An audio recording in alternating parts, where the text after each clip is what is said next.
আসসালামু আলাইকুম everyone, welcome to my YouTube channel chick and spicy by রুমাতে। আজকের রাত উফ, একেবারে গ্র্যান্ড ফিনালে। সাত রাত মানে একদিনের জন্য রাজকীয় লাইফ, শপিং, মেহেদি, পিঠা আর অনেক অনেক আনন্দ।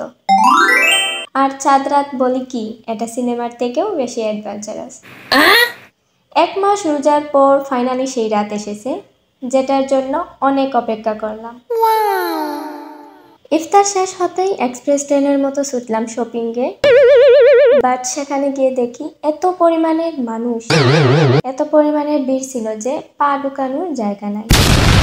অনেক ঠেলা ধাক্কা খেয়ে দোকানদারদের সাথে দরদাম করে কিছু কিনলাম। কিছু কিনলাম নিজের জন্য, আর কিছু কিনলাম যেটা তো দরকার ছিল না, কিন্তু নিলে মন্দ কি। শপিং শেষ করেই বাসায় এসে খুলে ফেললাম রুমাস মেহেদি স্টুডিও। নাফিসাকে নিয়ে বসলাম মেহেদি দেওয়ার মিশনে।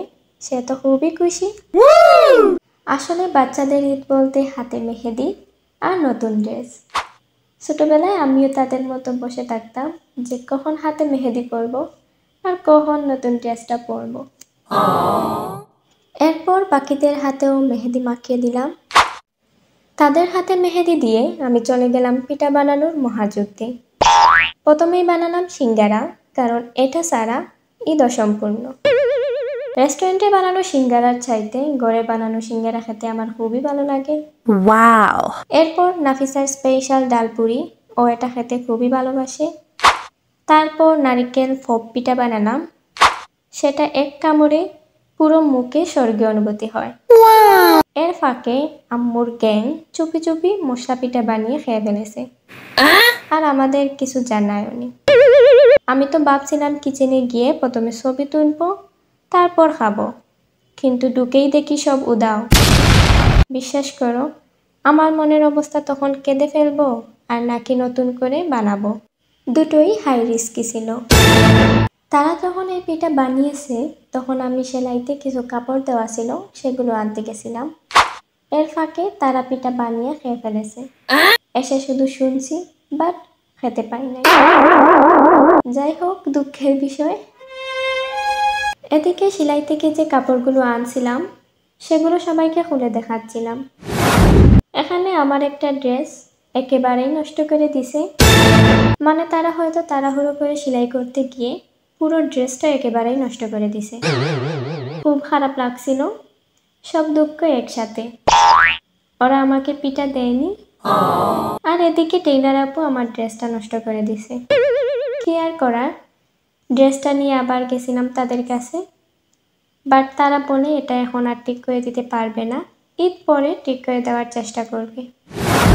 তো তাদের কাছে এটা রেখে বাসায় চলে আসলাম। এসে আমার নিজের হাতে মেহেদি দেওয়ার জন্য বসে পড়লাম। তার ফাঁকে নাফিসা এসে আমার পুরো হাতে মেহেদি দিয়ে হাতের একেবারে 12টা বাজিয়ে দিছে। সে খুবই খুশি আমার হাতে মেহেদি দিতে পারছে বলে। ও আমার হাতে মেহেদি দিচ্ছে নাকি ওর গায়ে লাগাচ্ছে বুঝতে পারছি না। আমার হাতের চেয়ে ওর গায়ে বেশি মেহেদি।